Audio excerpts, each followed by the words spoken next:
Yo, yo, yo, magandang morning. Ma'am Bert is here. So, may pupuntahan tayo. Check this out. So, yun na nga, best. Bago natin simulan tong biyahe natin, syempre, magpasalamat tayo sa Panginoon at naging posible tong lakad natin. At eto na nga, best, ang barko, Starline. At dahil wala naman tayong pera, tamang bakasyon lang, magbabarko lang tayo para tipid. So, nandito na tayo.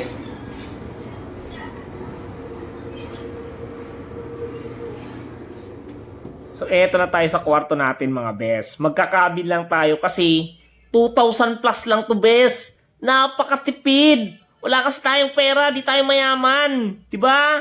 Relax lang. Pero kita mo naman yan, no? Komportable na. Tapos ito pa, may pagkain. Dumating ng pagkain ko. Saan ka pa? Believe ka na naman, bes.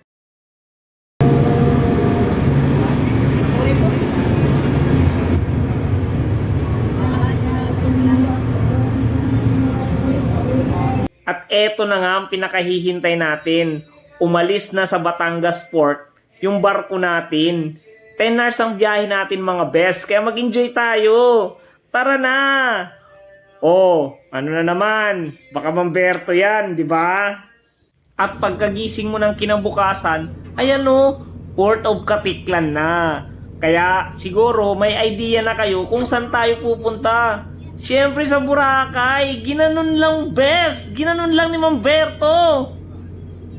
At pagkababa nyo ng barko, nandito na tayo sa Jetty Port. Hindi pa to Boracay. Siyempre, meron pa tayong mga babayaran na environmental fee, mga ganon. Tapos ticket sa speedboat para itawid tayo papuntang isla. So yan, ayun o, doon pumapasok lahat kung sasakay na kayo sa speedboat papuntang Boracay. O ano, tara na! Tara na!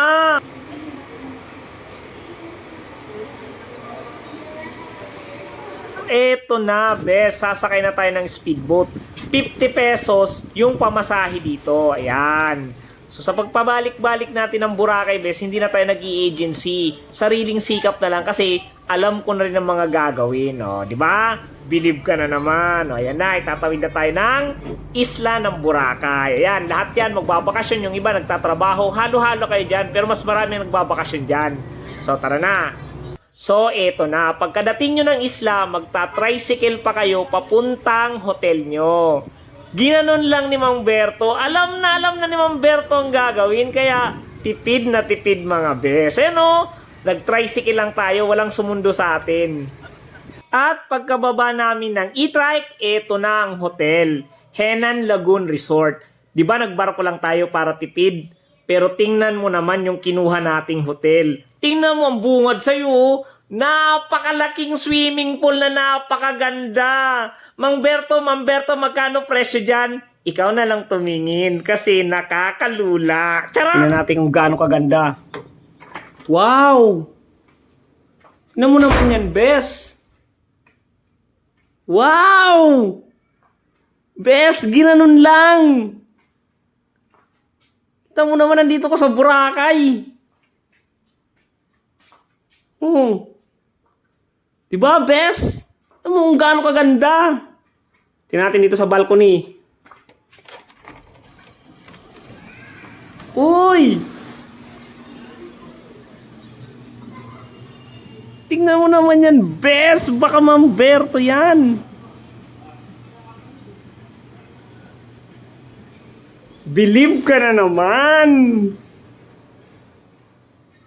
At habang nagpapahinga si Mamberto, ayan o, relax muna, magkape muna tayo ng free coffee ng hotel habang yung view tingnan nyo.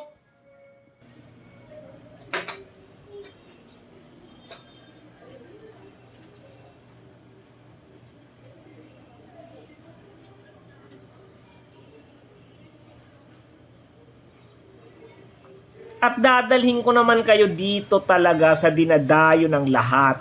Ang sandbar nila, napakaputi at napakapino. Hindi na mahalaga kung anong hotel nyo. Basta ito talaga ang pinupuntahan ng lahat dito. Ayan, bes, oh.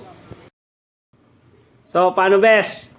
Hanggang dito na lang ang room tour ko sa inyo. Kasi magpapahinga na ako.